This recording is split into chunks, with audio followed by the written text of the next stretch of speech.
This week's episode of Trek Geeks is brought to you by FanSets, the place for amazing pin collectibles. They have close to 200 officially licensed Star Trek pins to choose from, with new pins coming out every month. See all the pins and collectibles they have to offer at fansets.com, and stay tuned for this week's special Trek Geeks discount code. FanSets.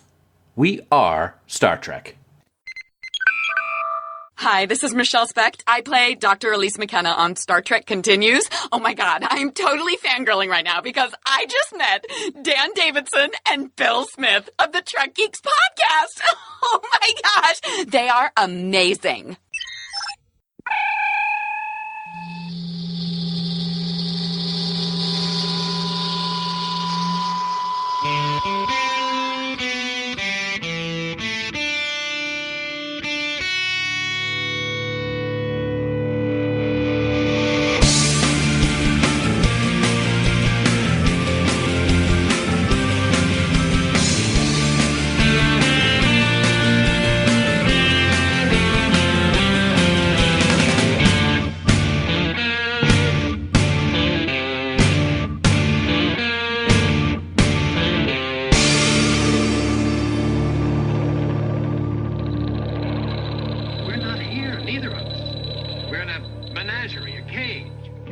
From a derelict recording studio somewhere in outer space in the Alpha Quadrant, it's the biggest little show this side of the Alpha Quadrant and the flagship of the Trek Geeks Podcast Network. Greetings, one and all.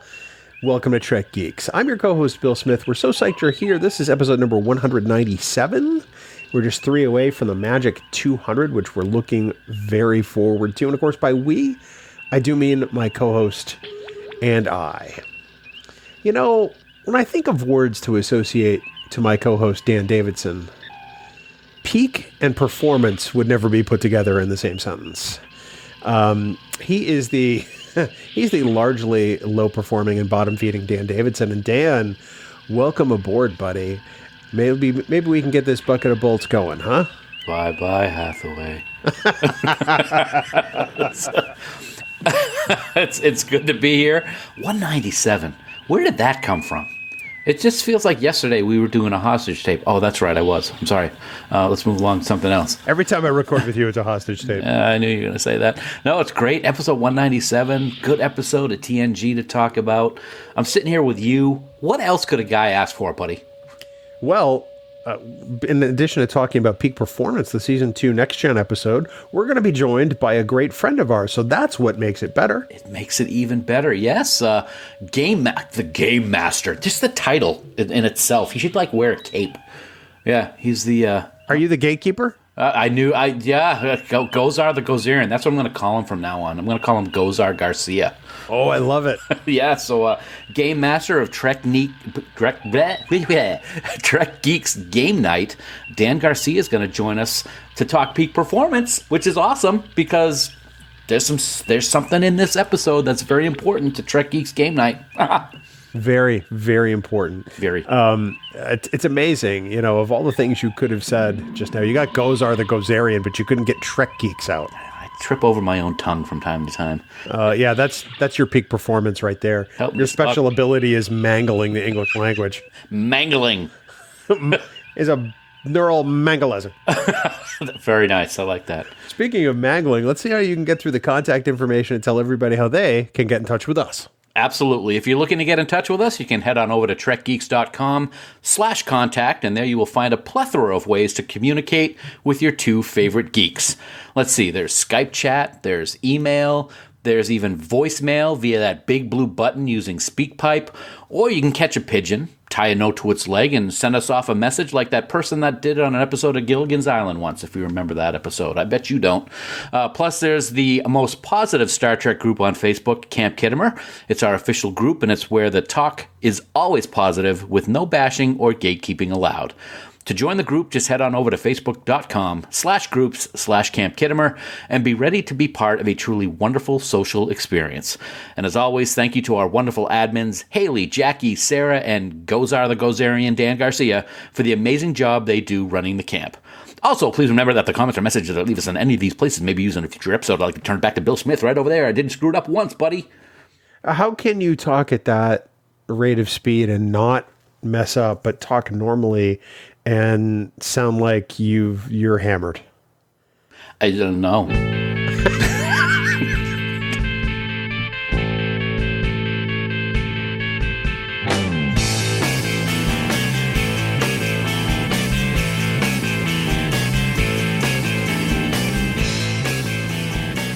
Dan, it's that time of the show where we like to tell all our listeners about our great friends at FanSets. You know, their dedication to bring you the very best products available has never been more apparent than this past week. To be honest, on social media, they announced the reason for the delay in a couple of Star Trek pins and had photos to tell the story. You know, they tried using a different manufacturer for some pins, and the results truly were less than satisfactory. So instead of releasing a subpar product, they scrapped the entire lot of pins and started from scratch because, I mean, they know that Star Trek fans deserve the very best swag. You know, I got to say, stories like this really make me appreciate the whole FanSets team even more, buddy. Absolutely. I know I appreciate them for everything they do, all the new pins they have coming out soon. Lou, John, and everyone over at FanSets. You know, Bill, they love Discovery just as much as you and I do. And you know what else they like, buddy?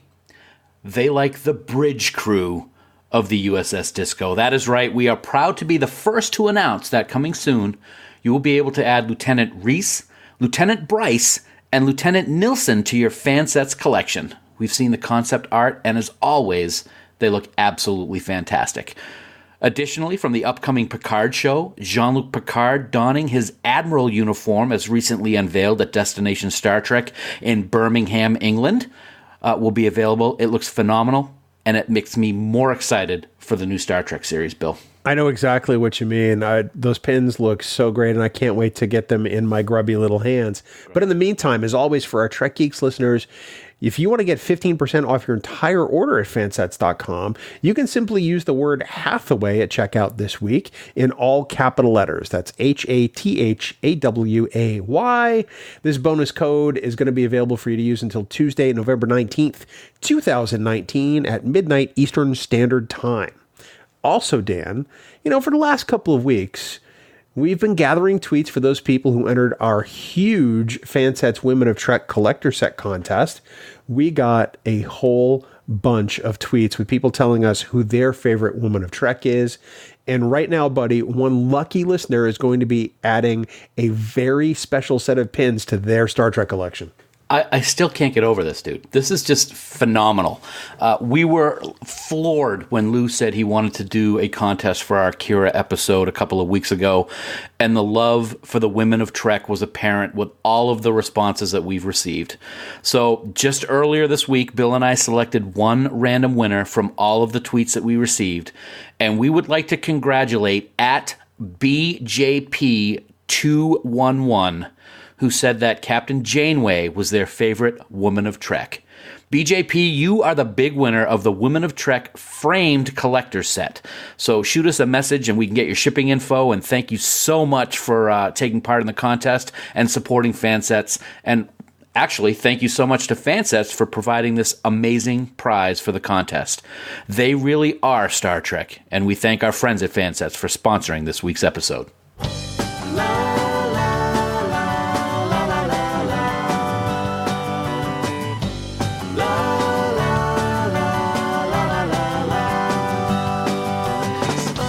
Well, Dan, we draw nigh and gather to examine a late season 2 episode of Next Gen. This is actually the last fully originally scripted episode before the writer's strike occurred, because the episode after this is Shades of Grey. And of course, today we're going to talk about Peak Performance. Yes, Peak Performance is a good episode, man. And draw of nigh, what was that? You're drawing a knife? We're going to draw nigh. I don't know what that means. It's because you're an idiot.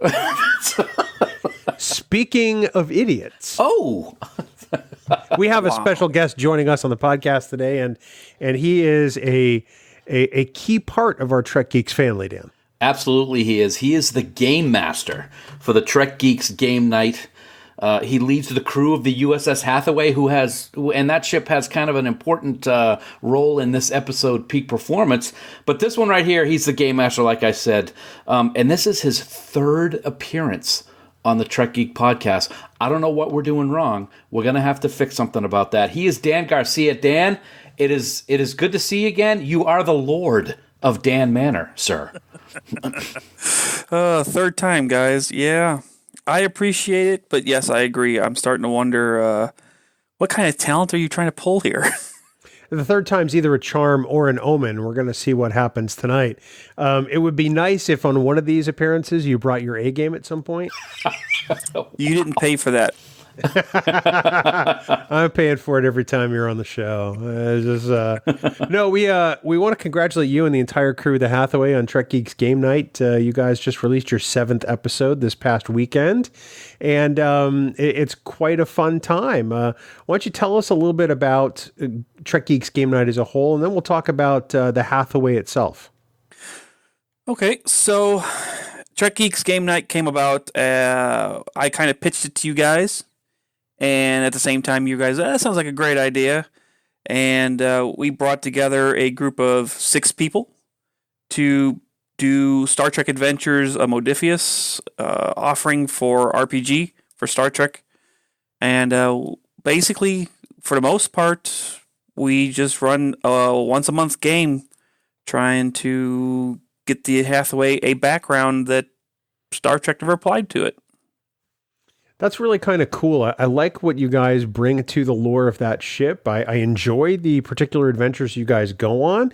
This most current one is actually quite interesting. I haven't made it through the whole thing yet because it's up on our YouTube channel, and I had to record some silly little podcast tonight. But I know, right? But what was it that kind of inspired the choice of the Hathaway, since that's really the central ship here in Peak Performance?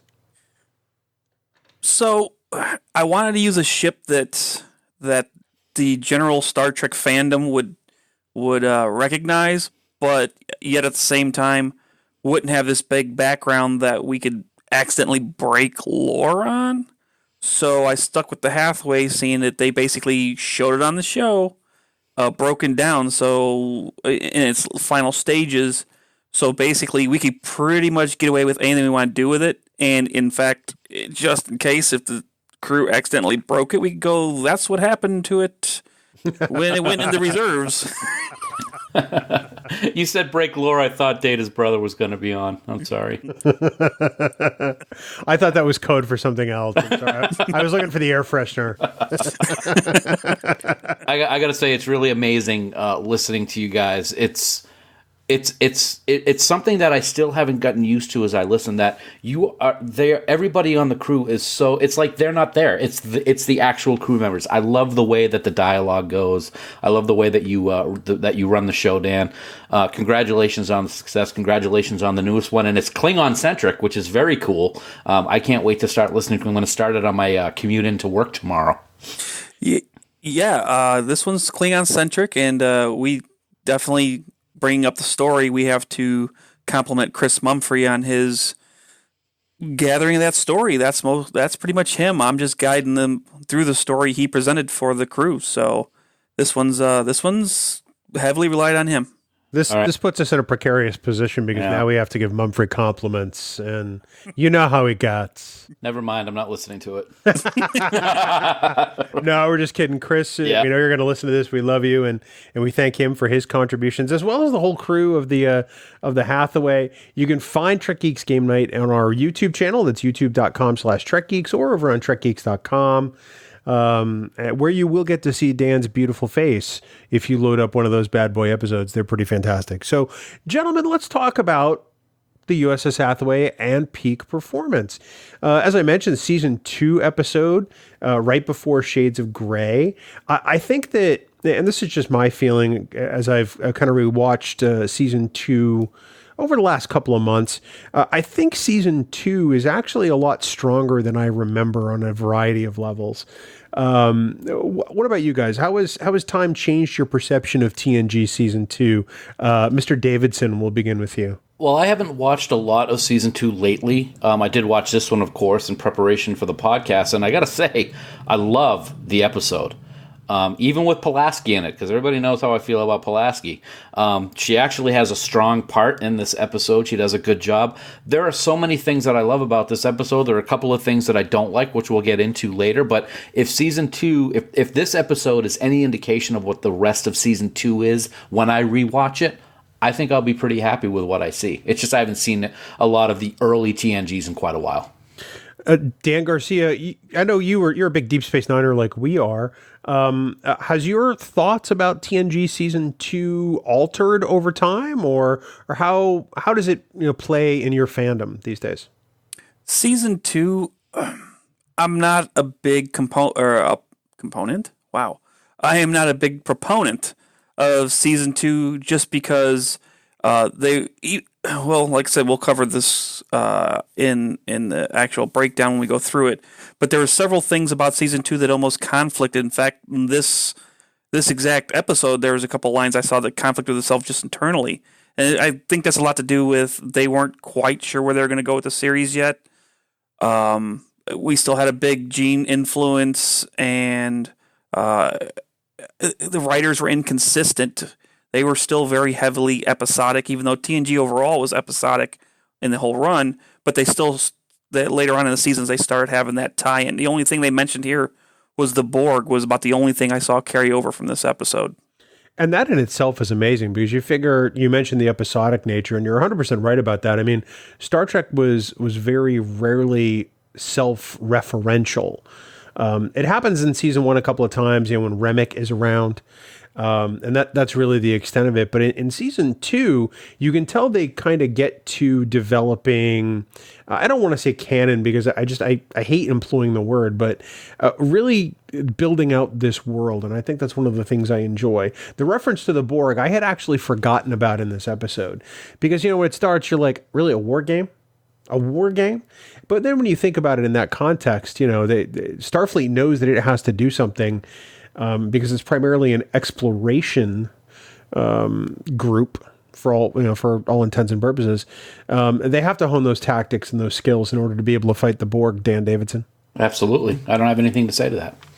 Wow, that's a first. I've left you speechless. No, I do. I agree with what Dan says. To for the most part, yeah, they really only mention one thing that continues along in the rest of the series, and that's the Borg. I like that they did it. They did it subtly, which they didn't kind of put it in your face, and I thought that was a good aspect of why they were doing these war games.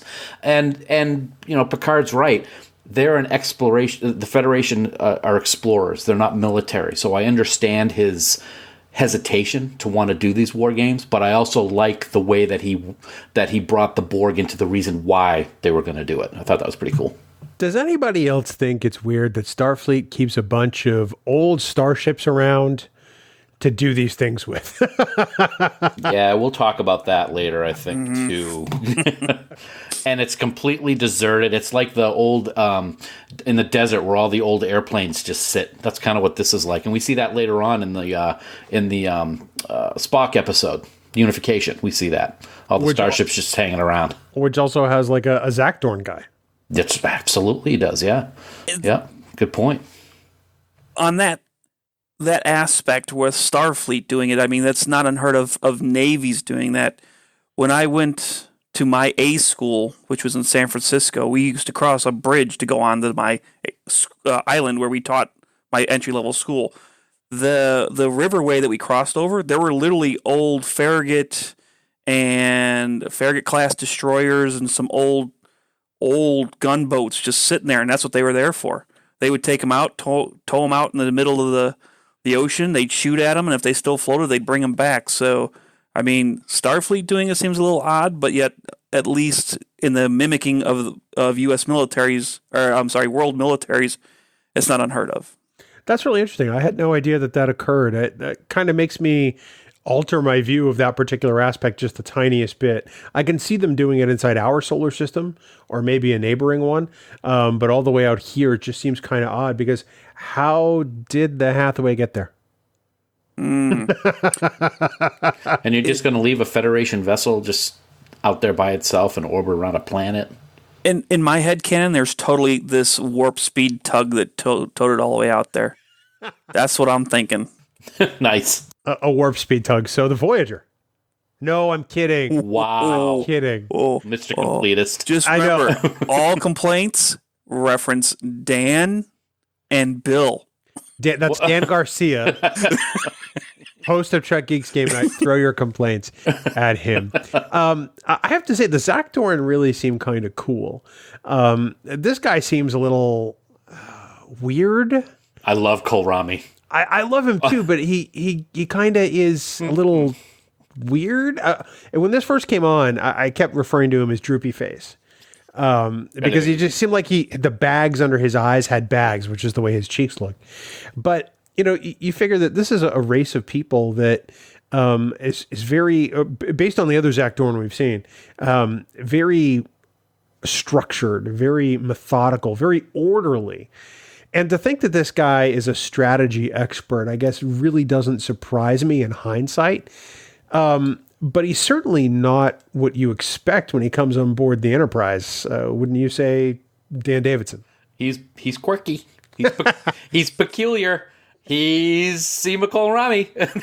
I think that that this character is great. I really wished that we had seen more of him.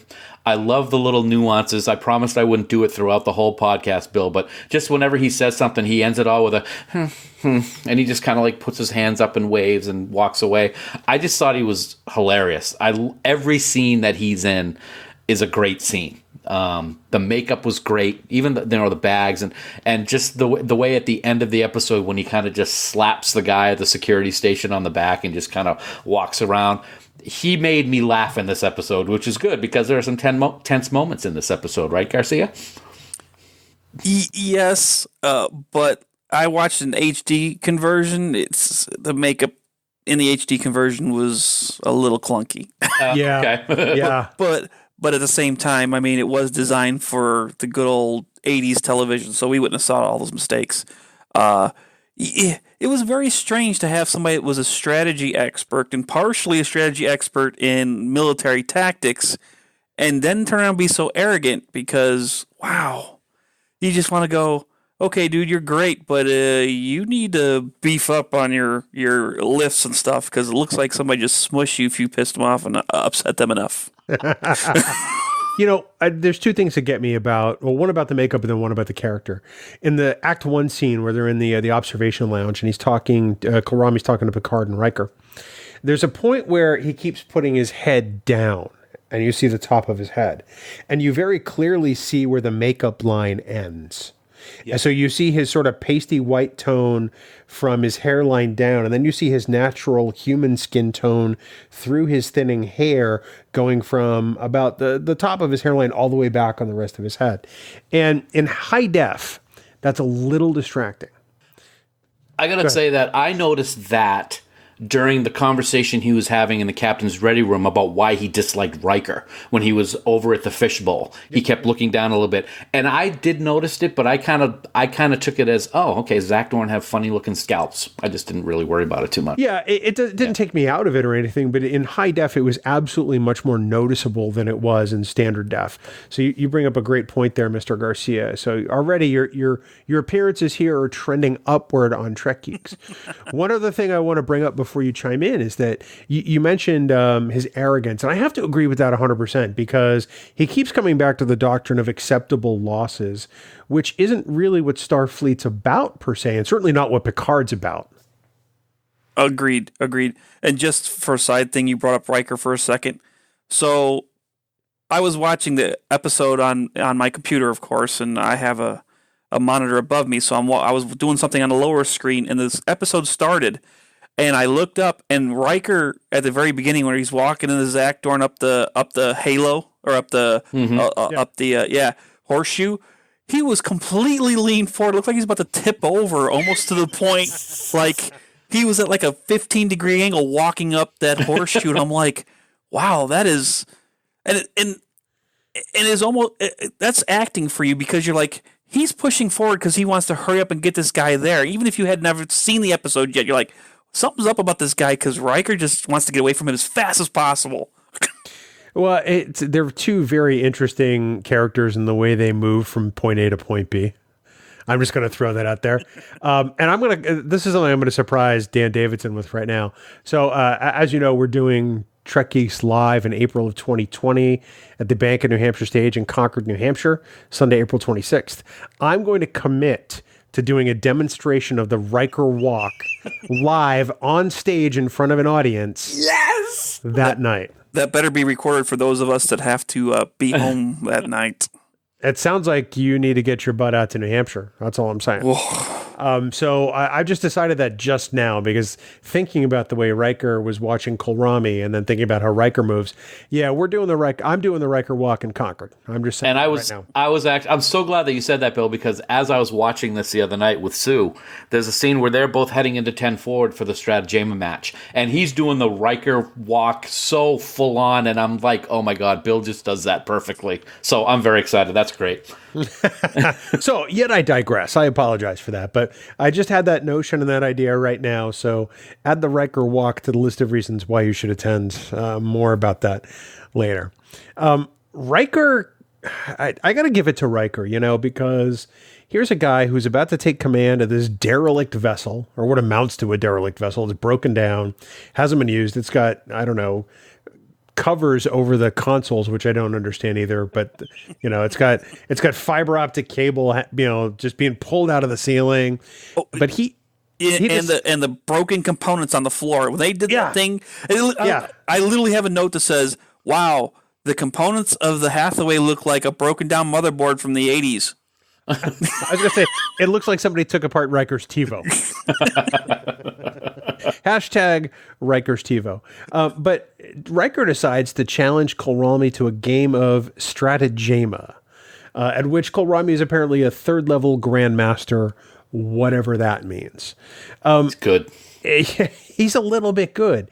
And Riker goes into this knowing he's going to get his butt kicked, but goes anyway. And I think that tells us a lot about Riker. The one person he doesn't tell anyone anything to is Kolrami, because he doesn't factor that into his assessment of Riker.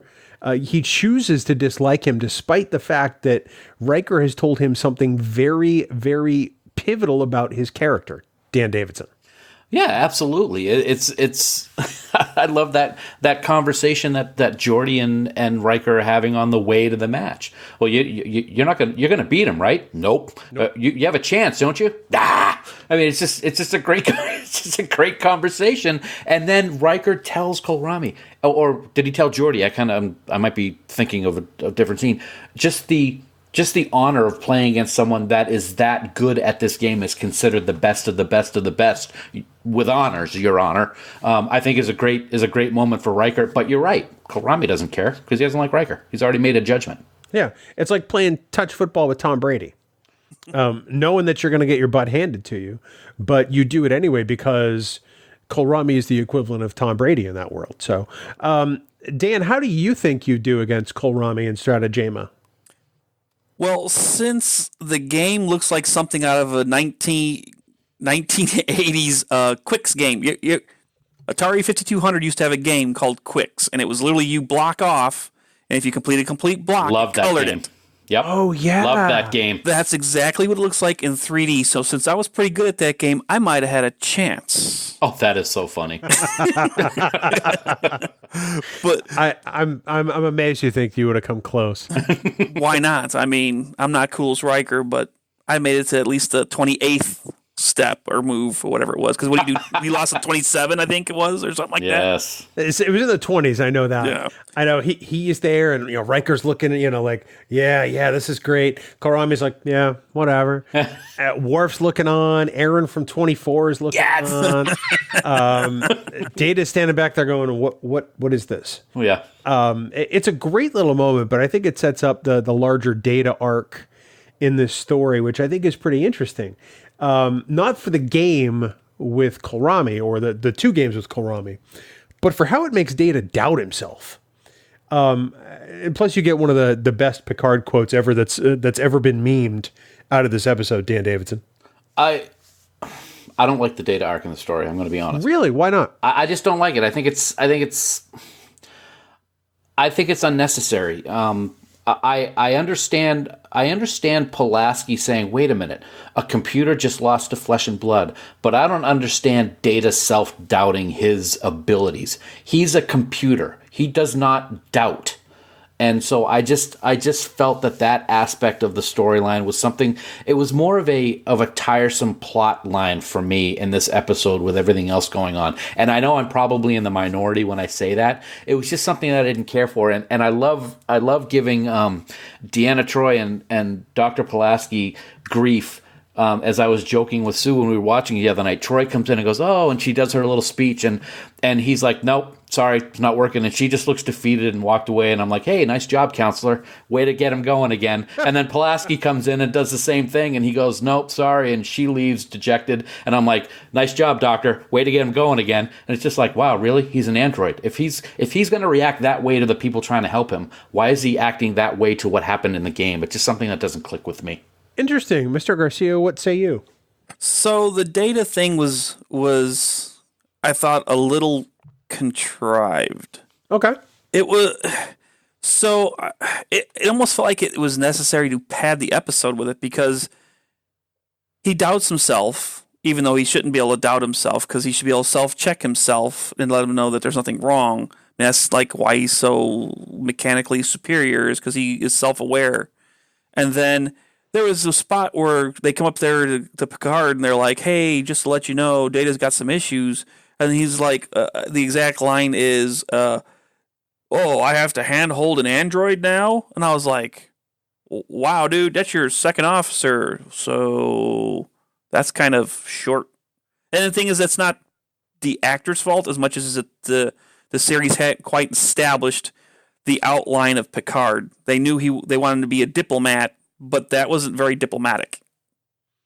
No, that's true. It wasn't. I actually am kind of entertained by that B story, even though I may not have been as much before. I think I actually enjoy it more now, which I was kind of surprised by. So you all are just stupid doo-doo heads. I appreciate the solution that Data has later in the episode. Where he reevaluates his own tactics and says, "All right, I played to win before. That didn't work out so well. What if I don't?" Which is its own fantastic strategy because that's what his opponent is expecting, which really is kind of what this whole episode is about. You know, it's about finding a way to defeat your opponent with something they least expect. And that happens on 3 different levels in this episode, which is kind of cool. I like that he played to achieve a constant stalemate. It struck me as being very kind of outside the box and probably what he should have tried to have done before. Do you think that if they just shortened that whole B story and just gone with that, Dan, do you think you would have liked it better? Yeah, I think so. I think the whole thing in his quarters was stretched out a little bit, and it kind of took away from the excitement of the rest of the episode for me. If they shortened that up by 5-7 minutes, it probably would have had a very different effect with me. I'm assuming I see you shaking your head there, Lord of Dan Manor, or nodding in agreement, I should say. Yeah, the recovery, even him losing the first time and the recovering and everything else, that aspect of the B line was good. That little scene or partial scene where the whole self-doubting, that wasn't, I don't think, necessary, or they could have. I mean, obviously, budget-wise, I'd like to see more with the ship maneuvers and stuff like that. But again, budget stuff. But that whole little thing about him self-doubting wasn't necessary to get to the point where he did at winning. They could have used that they could have came at a different angle. It does give us one of the best Picard quotes ever in all of Star Trek. And it's one that I've liked ever since this aired in 89. Making no mistakes and still losing, isn't failure. It's part of life. Right. And I'm kind of paraphrasing to some extent, but I think it's an important lesson. It's one I think the Data has to learn, but I think you're right. I think they could have gotten to that in a different way, potentially in a different episode. But I do love that moment because I think that it's what Mission Log likes to call the "you see, Timmy." It's the bonk bonk on the head moment, but I'm glad that they gave that line to Picard because it shows that wisdom had to be dispensed. So speaking of wisdom that needed to be dispensed, So I'm often critical of season one of Next Gen by talking about Wesley Trek. And that's the concept where the teenager saves the ship in at least 5 or 6 episodes in season 1. I think what happens in this episode is much better by comparison because Wesley gets to participate as part of the team, but doesn't necessarily get the hero moment. And I see Mr. Davidson's head about to explode and that blood vessel is about to just pop right out of his head. I have 2 huge issues with this episode. And the first one is Wesley. Wesley cheated in this episode, and he can say he improvised as much as he wants. When you see his reaction when he's able to sneak out that experiment with the little grin, and he broke the rules in order to get that experiment over to the Hathaway so that they could have that power available for the warp jump. No matter how many ways you slice it, to me, he cheated, and that's not a Wesley that I would expect.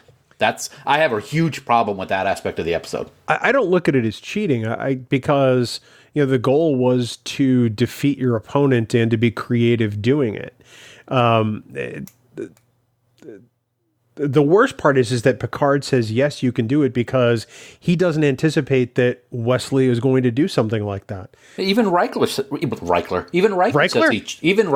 he cheated until he goes, no, sir, I improvised. It's like Spock saying he exaggerated. I mean, Riker told him he had to improvise.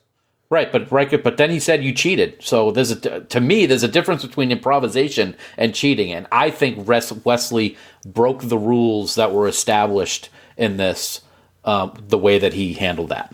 And I also thought it was extremely funny that Aaron from 24 always looked like they were about to get attacked by Hungarian dung beetles or something like that while he was looking at that experiment. I just think that's hilarious. Hungarian dung beetles?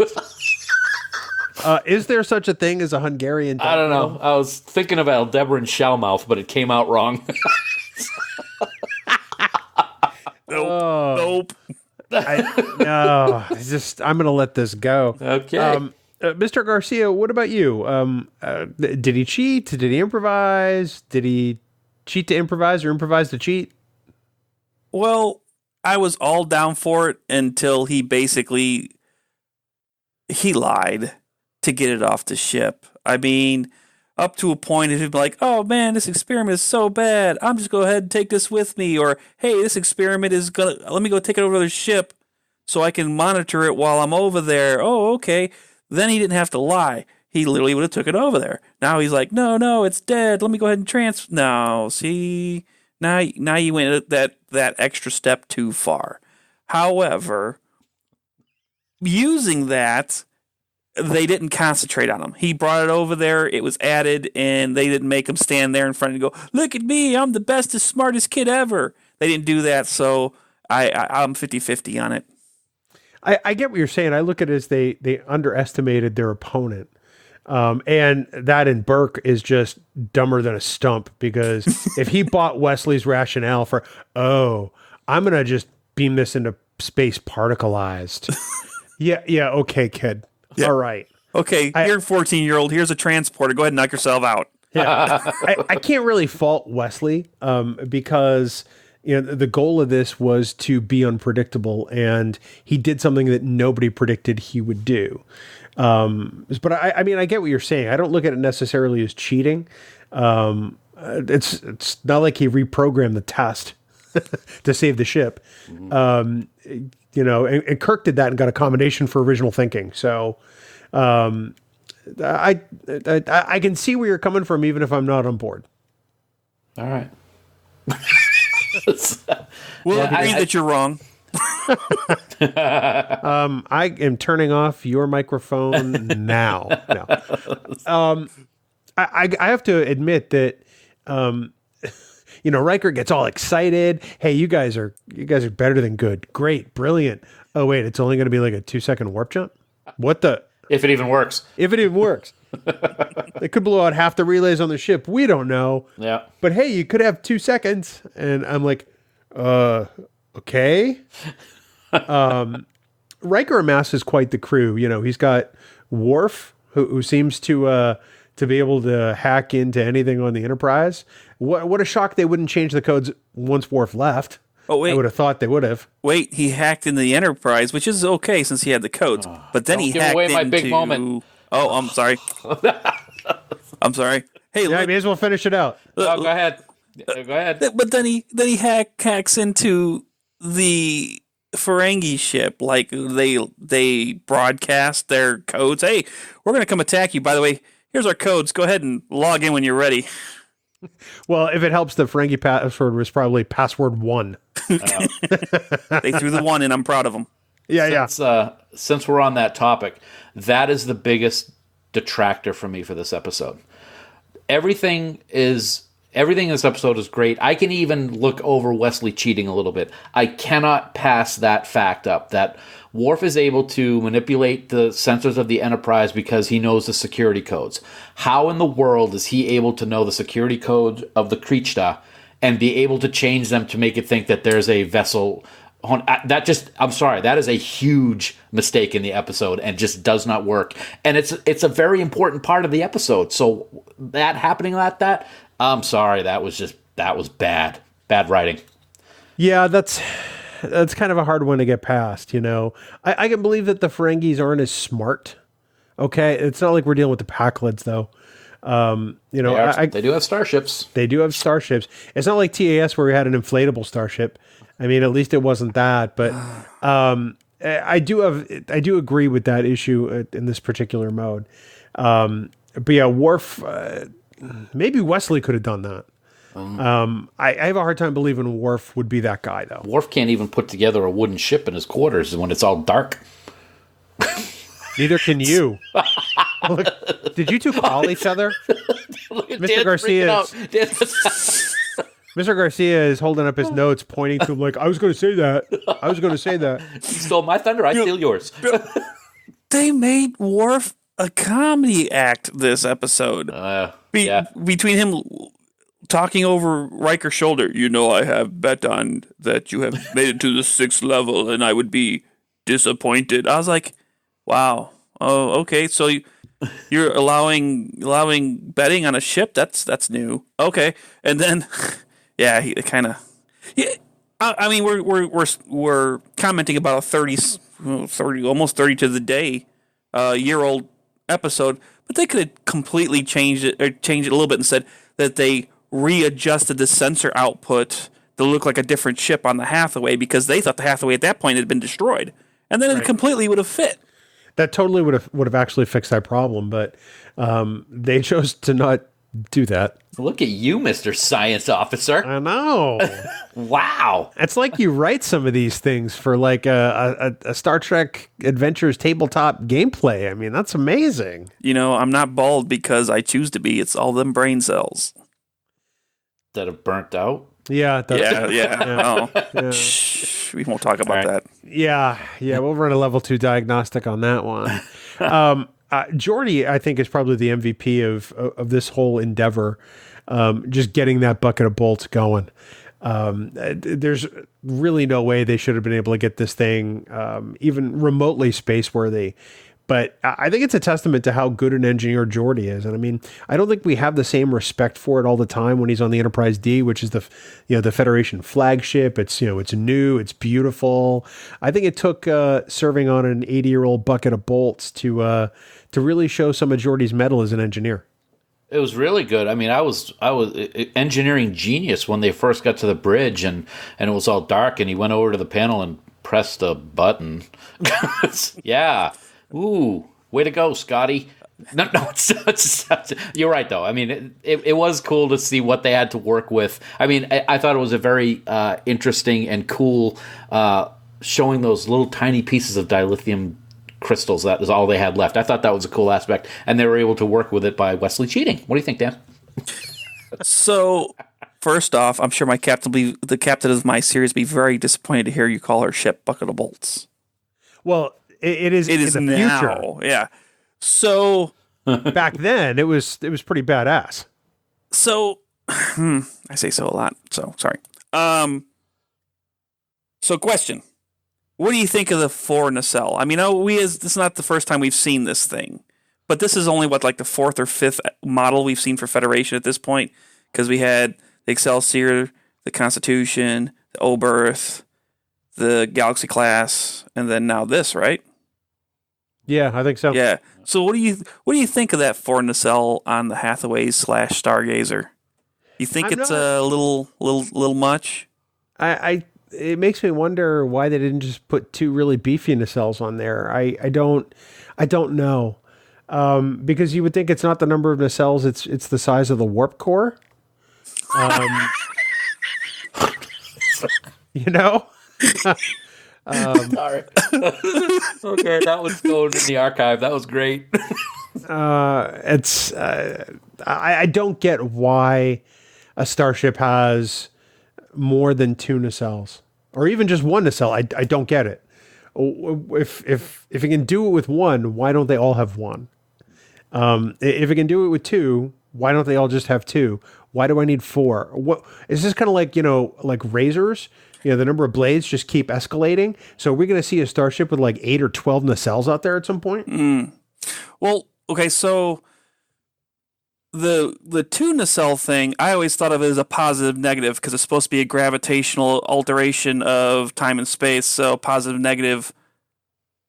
Oh, sorry, but so the single one always confused me. Now a 4. Now, how we talk about it, and I don't remember if I found this canon or if it's something I did head canon. The 4 nacelle was supposed we design, or we say it's because to be able to sustain longer warp drive, because you can turn 2 off and use other 2, and then they heat up and you flop them back and forth. So it was able to sustain a higher speed, longer distances without burning out the coils on an earlier designed ship. That's how we explained it in Trek Geeks Game Night. I don't remember if that's canon or not. I like the way it looks. I especially like the way it looks in this episode, which sounds weird, but Stargazer I've never been impressed with.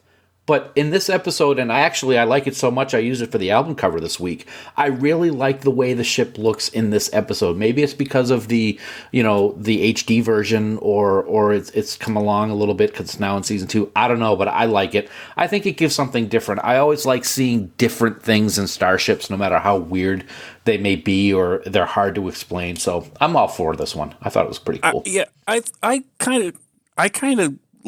I agree with you. For some reason, it looks like this season they might have touched up the model from the first season because it looked a lot cleaner. Yeah, even though it wasn't. I mean, even though it was HD when we were watching it, but even on the old output, I thought it looked like they touched it up since the first season. Yeah, it's a design that often makes me scratch my head because it is so different from the rest of the shows we see in Next Gen. It's got the really sort of wide saucer because that's really, the only space there is. It's got the shuttle bays on the sides of the saucer, which I thought was really interesting. That, and apparently, like I said, fiber optic cable just, everywhere that you can just rip down. It's better than rocks. And that stuff that was on the console that Worf sat at, like on top, I'm not sure what was going on with that. It looked like he was supposed to like plant herbs in there or something. But I thought that was kind of bizarre as well. I appreciate that, they were able to get this thing up and running enough to play a little laser tag game. Because that's really what this amounts to. Right. I have a hard time believing that, they had to disable all of the weapons on the ship just to play this little laser game. But it makes me ask this question. Okay, why can't they just do this in a holodeck? Why do they need to haul this ship all the way out there? Why can't they create a simulation that doesn't involve a situation like this to also test the strategic and battle readiness of their crews? And Mr. Garcia, I'm going to pose that to you first. Why? Well, okay, again, I'll use real-world navies. Real-world ships in today's world have the ability to computerize a whole battle thing.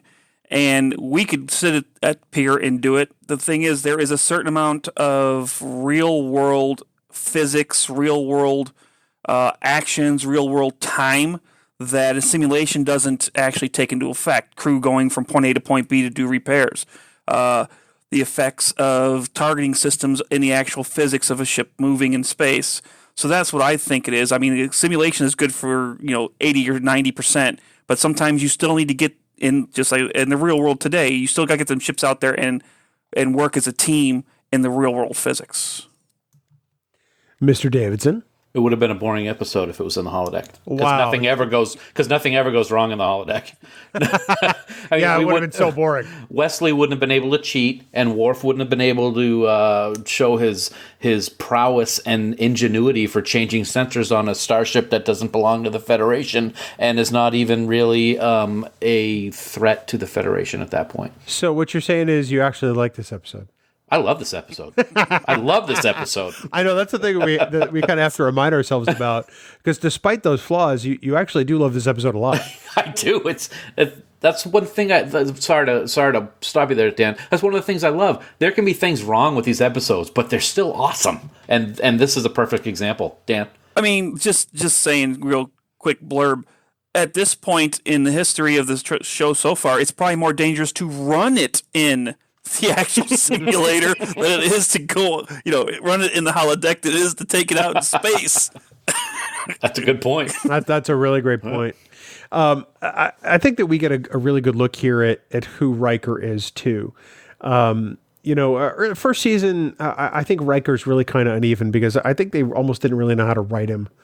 I think season 2, you see Riker settle in, he gets the beard, and I think you get more of his charisma and his warmth. And I think that this episode goes a long way to establishing what kind of a leader he really is. He's not just the guy who walks with one shoulder down. He's not the guy who tends to bark at people. He's a guy who inspires. And I think that's really one of the things I like about Riker in this episode. Well, that's one of the things that Picard has such a hard time with Kohlrami about when they're in the ready room. Remember, he's talking about, or Kohlrami's talking about how he has this added joviality, which makes it seem like he's not mature enough to be command, and he wasn't bred for it. And Picard says that that's one of his greatest parts of who he is, and that's what I think you're alluding to there, Bill. Is that they're really starting to bring that part of him out in this season, and it really shows in this episode. Mr. Garcia? Yeah, Riker's, up to this point, Riker's leadership in the series has always been referenced in his past. He really hasn't done a whole bunch up to this point in the front line. Actually, on the screen, it's all been paper. This is probably the first we've actually seen him in a point of leadership and captaincy and with trust of getting a team together and be independent. Up to this point, yeah, he goes down to the planets and stuff like that, but you always have Picard going, "Hey, number one, what are you doing down there?" So, quick on the spot poll. Do you think that Picard would have knocked Kohlrami on his ass if he could have? No, Picard's not that type of person. He seems to get really kind of annoyed with him when they're talking about acceptable losses. Oh, he gets right in his face a couple of times in this episode, but I just don't think that would be the type of thing that Picard would do simply because this other guy has a bad attitude towards his first officer. That just doesn't strike me as a Picard type of thing. I see what you did there. Yeah. Well, at that point for me, I think it was more about than being about Riker. It was about the right thing to do, and Kohlrami asserted those people should just be left behind to die. And that's not something that sits well with Picard any day. Right. I like to think that in my headcanon, Picard would have taken would have just hauled off and just punched him right in his descending eye bags. May not have even felt it. Yeah, that's true. That's true. Hello. It'd be kind of like hitting Dan Davidson in the face, which I dream of every day. Single day. One of these days I'll let you. Oh, that would be awesome. Do the Ferengi actually stack up as an adversary in this episode, do you think? Oh, in this episode, maybe a little bit more than anything before, but no. The answer is still no. Just because Armin Shimmer, who does a great job as Bacta, he's great in this. His number one is a moron, but Armin does a great job. But they're still there's, to me, TNG, it was until DS9, the Ferengi are a joke, and they were the joke until the Packlids came along. And this episode, it may raise the bar a tiny bit, but not a whole lot. Dan? Yeah.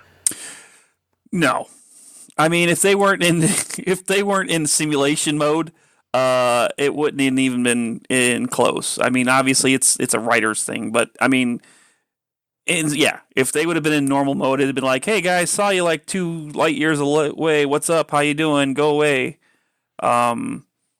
They got surprise shots. What's sad is we have 2 ships sitting there, and neither of them detected the giant ship that's 3 times the size of the Enterprise until the last second, or after they shot. That's just sad. What do you mean? This makes no sense to us. Oh God! So we get some great acting in this episode. I mean, not only do you get Armin Shimmerman, but you get David L. Lander in this episode as a Ferengi. And for those people who may not realize, he's Squiggy from Laverne and Shirley. That was him? Yeah, that's him. For years, I thought that David L. Lander was Kohlrami, but it wasn't. That's Roy Brocksmith. It wasn't until the internet became a thing that I was able to look this up. But the tactical officer was David L. Lander, who is best known as Squiggy. Hello, girls. I have to now go back to what I said a minute ago, that he was an idiot, because I didn't know it was him. I like him. That's why now he's cool. Yeah. But he's still dumb on this episode. No, absolutely he is. He absolutely is. He gets a proxy promotion. Yeah. Wow. He doesn't even really get a name in the episode. I think he gets one later on in the Star Trek customizable card game. But yeah, guy who is on one of the most classic 70s TV series of all time makes an appearance here in a Ferengi head. And wow. Yeah. Isn't that fantastic? That is amazing. Did not know that. There's your little trivia nugget for today, my friend. Yeah. For years I thought that he was Kohlrami, simply because of the hair. Because you think of the way Kohlrami's hair is, and that's kind of the way David Lander's hair looked in Laverne and Shirley when he played Squiggy. So yeah, that's just my little divergence. I have to say the most annoying line in this episode to me is this one. Bye-bye, Hathaway. What the... What? Yeah. It doesn't really strike me as being very Starfleet. Or, hoping that, it'll be a battle worthy of song if Worf had said it. Yeah. Yeah. I mean, I get why Worf says it. That's part of the whole Klingon thing. But Human Guy seems awfully invested in this war game. Thanks, Burke. Really appreciate that. That's great. I thought that's just me, though. What other aspects of this episode do you really like, Mr. Garcia? I like the simulation part of it. I mean, I know you guys said it's weird for them to do it, but I enjoy it. It's very entertaining to me seeing them do something that I did. I mean, that's Star Trek version of part of my life. So I thought that was entertaining. Overall, I like the episode, except for that little thing with Data and his I must be broken. And you're just like, oh, come on, Data, really? Seriously. But the rest of the episode I really like. Oh, and the Ferengi coming in at the last second that nobody sees. Come on, guys. But otherwise, it's a story. I enjoy it. All right. Dan, anything else that really stands out about this episode to you? A very small thing that really stands out to me is before the Ferengi show up, Aaron from 24 is at the security station, and Kohlrami is right next to him, and Kohlrami makes some disparaging comment towards Riker again. It's right before Picard calls him into his ready room.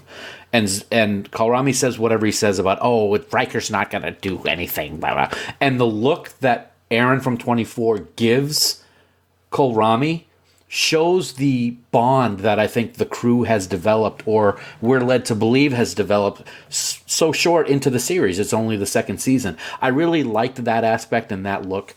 And I also thought it was funny, as we have talked about a little bit, that isn't it odd that they're using the lasers for laser tag, but the one hit from the Ferengi fused them so they can't go back to regular weapons. I mean, I think that was just a brilliant tactical move on the part of the Ferengi's targeting systems to be able to do that. So I think that I like Data's look at the end playing Stratagema, where he's just got his eyes wide open and he's just got that little grin on his face, non-android move, but he's got that little grin on his face as he's matching step for step with Kohlrami during the game. I really like that too. I felt it was important to call those out because, I mean, we've spent a little bit of time ripping on some of the elements of this episode, but there really are some great things here. I mean, the performances of Roy Brocksmith and Jonathan Frakes alone are fantastic in this episode.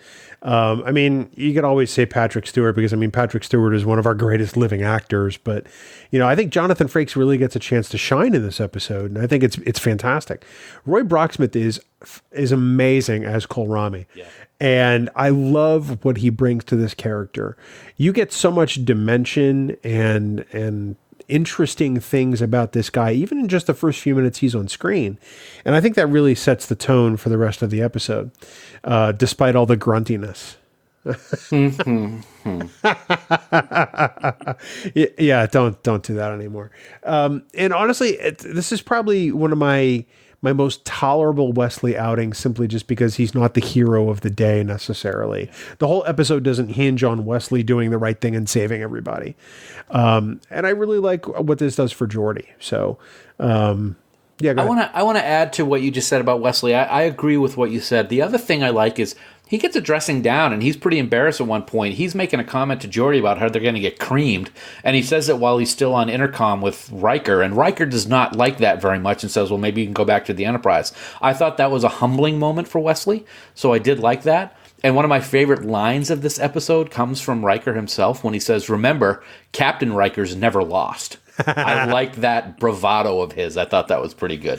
Well, I think this episode shows us that arrogance has no place, you know, whether it's Kohlrami's or Wesley's or really anybody in this episode, you know, that the Ferengi, for example, they're very arrogant in this episode. I think it's a great example of how if people, you know, seek to understand what's really going on and don't, you know, rely on arrogance first, it really kind of gives you the upper hand. That's just me, though. You're wonderful. Oh, your face is wonderful. Speaking of wonderful faces, Mr. Garcia, you look fantastic tonight. Have I mentioned that? It's the candlelight. It makes me look good. Wow. I have one thing I wanna add to this. Yeah. When we started, I said there was a small conflict in here with the start and the end, and at the very beginning, when Picard said, you know, hey, you know, we are explorers, we're not combat oriented, and then later on in the same episode, Riker says, you know, nobody said being out here that life was safe. I thought there was a little bit of conflict because obviously we have the foresight of additional 12 years of Star Trek. Yep. Or more than that, 14 years. In this orientation at this early stage that we're explorers and we don't want to do or we shouldn't have to worry about combat in Starfleet, that has cost them lives over the 14 years. And to have them say that those two lines in the same episode kind of gives you an aspect of the difference of philosophy between Picard and Riker. Picard's like, we're explorers, and Riker agrees, but when Riker's on his own, he goes, hey, life's not safe out here. And it makes you wonder in the back of his mind if he thinks this was the right thing, something they should be preparing for. That's really interesting. I hadn't thought about it in those terms, but I think you're right about that. Dan, what do you think? Oh, I totally agree. I think I find it interesting that we can get this type of philosophical view of an episode from you know, I don't mean this in a bad way when I say it to him, but some of that we don't expect. I mean, we have conversations with Dan all the time, and we joke around on instant message when we chat and everything. But to get an explanation and a thought process of that is actually something that I really appreciate, and I like it when we see these types of conversations taking place based on what we talk about here on Trek Geeks. That's something I had not considered at all, Dan, because I didn't catch it. So that's pretty awesome stuff. Thank you. going back and looking at our See It or Skip It episode on TNG Season 2, Dan, we both gave this episode a See It, which I had forgotten about. Your comments: fun War Games type episode. I liked Kohlrami and Stratagema. Good episode. Hathaway is cool too. There you go. So sticking with it. You're pretty much sticking with it. Yeah. Mine was, this episode is fun, save the Wesley Trek in the middle. I've kind of come around on that a little bit. Yeah, a little bit. Because it probably is the best example, or the best of the Wesley Treks, at least in my opinion. Mr. Garcia, thank you so much for joining us this week. It's an honor and a privilege to have you here. How might people find you and Trek Geeks Game Night on the interwebs? Trek Geeks Game Night is part of the Trek Geeks YouTube feed, so that is the place to get it. Getting a hold of me would probably be easiest to get through Trek Geeks. I pay attention to Trek Geeks more than I pay attention to my Facebook feeds, and contrary to your wishes, I'm still not on Twitter, so... You are, it's just you have a dead account. You are correct. It is a dead account because, I have enough politics in my life. I don't need it in my Twitter. That's probably true. You are, of course, one of the admins of our Camp Kittimer Facebook group as well. People can always stalk you out there if they're looking for you, or Trek Geeks Game Night. Or Trek Geeks Discord feed, because I'm also the supervising and admin on that one, too. Indeed, he is. And Davidson, we know where we can find you week after week after week. I busted him up. Oh my God, I hate that line so much. I thought that was the line you were going to say you hate more than Bye Bye Hathaway, so that shocked me. No, I hate that Bye Bye Hathaway. It's the way you say it is great. It's a delivery on it, It's almost as memorable as human. The way Shatner says that at the end of Star Trek 2. Of all the souls I've encountered in my travels, this was the most human. Yeah. And at the top and bottom of his jaw move in separate directions. Looks like Billy Idol. White wedding. Wow.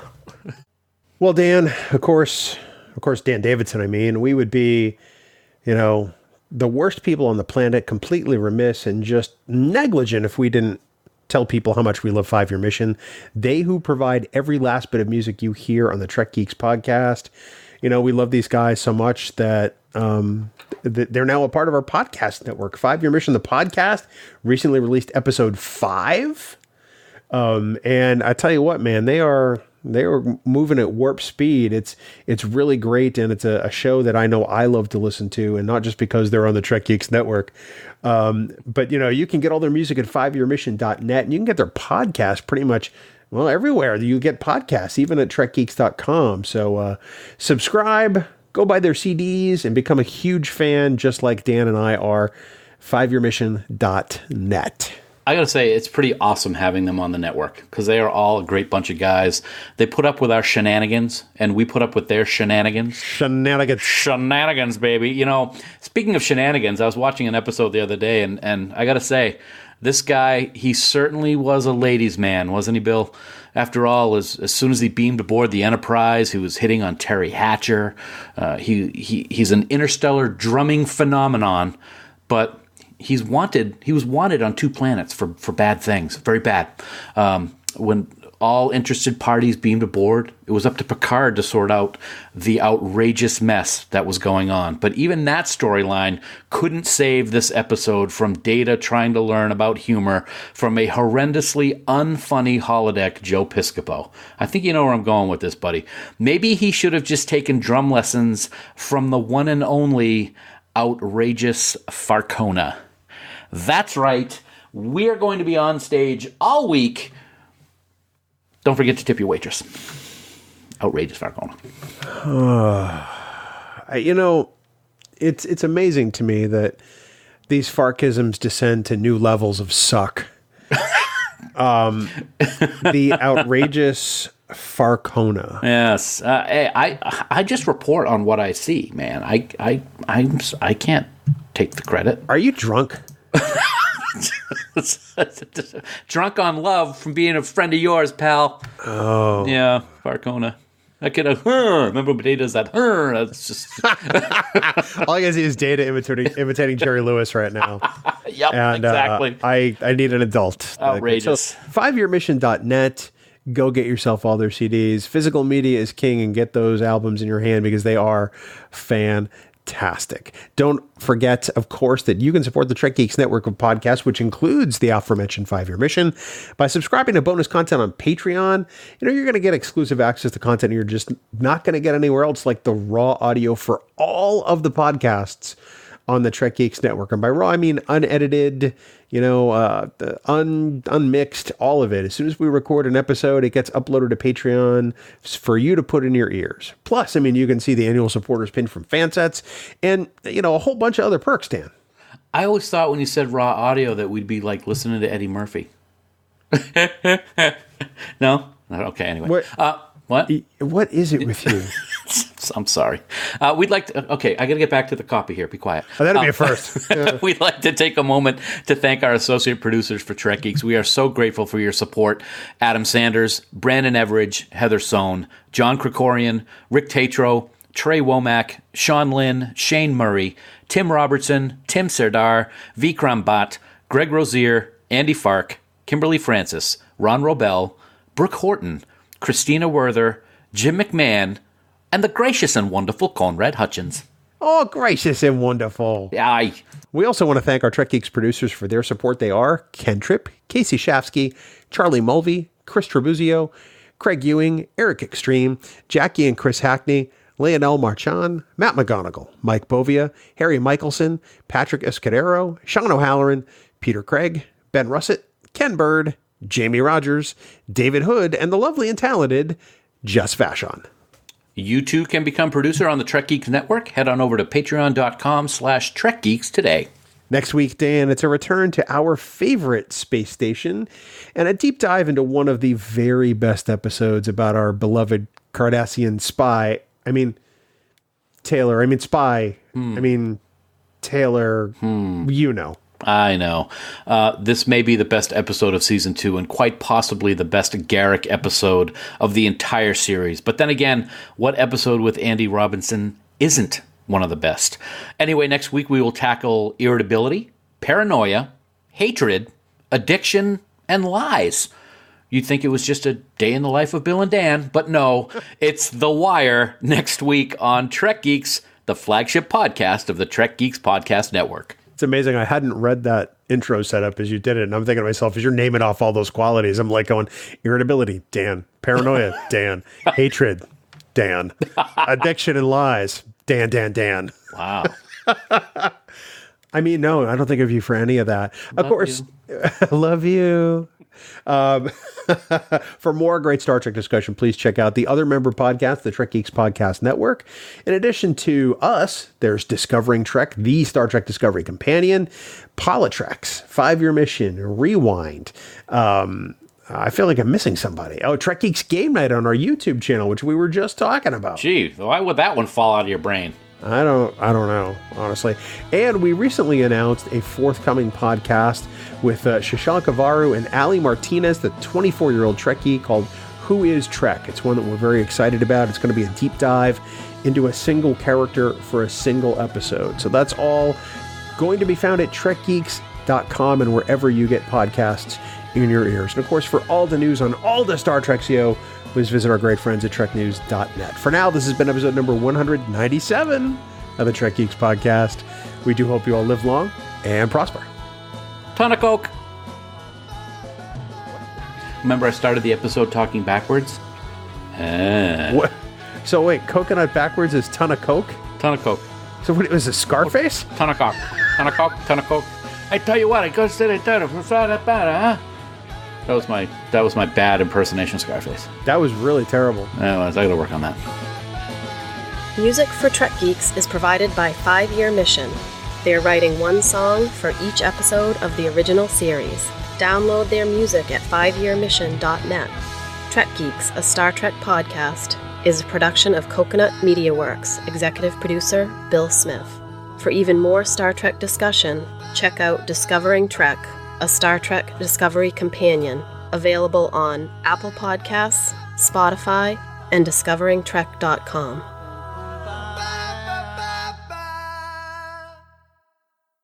Bing bong. Bong bing. Really? I'm just gonna. I'm gonna talk backwards the whole show. That would be the most intelligent you've ever sounded. Yes. All I can think of is Ace Ventura. Let's see that replay. All I can think of is the Missy Elliott song "Work It." How you doing, man? I'm doing fantastic. How you doing, buddy? Oh, I'm functioning at peak performance. That would be a first. Well, that's kind of a little tie-in, but whatever. Yeah, it was dumb. Kind of like your face. Look at that. We both said it just about at the same time. That's pretty Except I finished, so. What? That's first time for everything. Anyway. Great. Thank you, everyone. Good night. Yeah. Okay, thanks for coming. This is a fun episode. It really is. Although I'm surprised, I'm really kind of surprised you think Wesley cheated. We'll get into that. Yeah, I do. Well, I mean, technically, we've already gotten into it. I know, but we'll get into it more. Yeah. Well, yeah, I see what you're saying. All right. Okay. Yeah, that's right. It's the outtake. So it's already. It's the outtake. I always have thought that. And as I watched it again, I was getting irritated. I'm like, this shouldn't be happening. He's cheating. He's cheating. If they win, he cheated. I don't like what he did. And he goes, oh, I didn't cheat. I improvised. Commander Riker's too soon for this. No, you cheated, you little brat. I'm from Starfleet. We don't lie, except when I'm trying to take an experiment off the Enterprise. And let's just carry it off away from Aaron with this smirk on your face like, yeah, I pulled the wool all over their eyes. Ha ha ha. I love how we call him Aaron and not Burke. I know. He'll always be Aaron to me. But, if this were, a real situation where, they were trying to, if they were really in a conflict of sorts and not in a war game, that's a thing that would be on the table. But it was a war game. But it was. But the idea was to create a situation where this ship could become ready somehow. Shut up, Wesley. My name's not Wesley. It's Bill. Well, shut up anyway, because you're wrong. Wow. People say I love to be right. No, see, I gotta correct myself. I'm sorry. There is no wrong. There are opinions, and everybody has their opinions, and we're all LLAP here, IDIC. So yeah, you're entitled to your opinion, even though it sucks. I knew you were gonna say something like that because that's just the way you are. Well, no, you just did. I know, but I just apologized and took it back and walked it back and threw it back and. Stab you in the back, whatever you want to say, man. I would love to stab you in the back. Oh my god! I do it with a spoon. Wow. Ooh.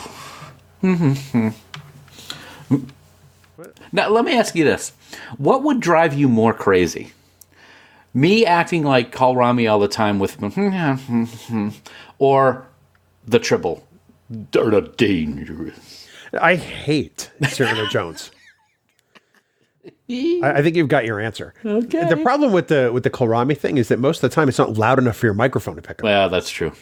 So, I mean, unless you're doing it at an absurdly loud volume, which wouldn't sound right. No, that's not dumb. Yeah. Right. So, I like him. He's cool.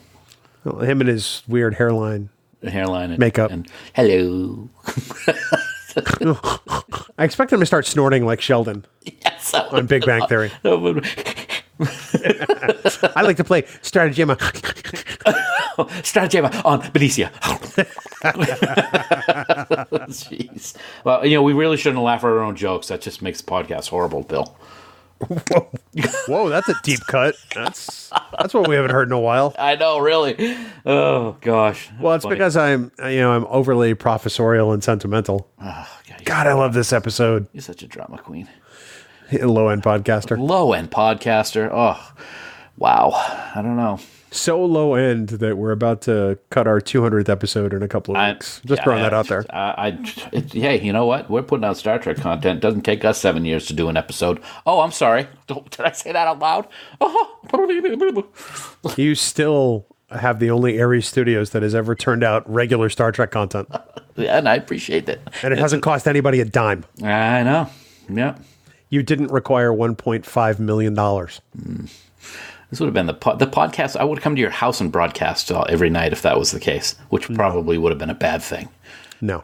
Because you would have gotten to see Abby in the living room. We never would have made it past that. You would have just been puppy belly the whole night. I would be like my little Abby. She likes me. I know you. Oh, Abby loves you. I love that dog. She's a little whiter in the face now. Yeah. No. She's actually going to be 10 at the end of on Friday. Callie just turned 12 a couple weeks ago. Halloween, actually. Yeah. Halloween day. Yep. And she looks young. She looks 10 years younger than Arya. Arya's an old maid. She goes to bed at like 8 o'clock. She looks at us when we're sitting in the living room, and she just walks into the bedroom. Goes and lays in her bed. That sounds delightful at this age. I would love to go to bed at 8 o'clock. You I know, huh? Oh, gosh. All right, buddy. You ready to do this? Yeah, this is going to be fun. It already was fun because we're in the outtake now, but you know what I mean. It's the timey-wimey thing. I got it. Shut up and read the copy.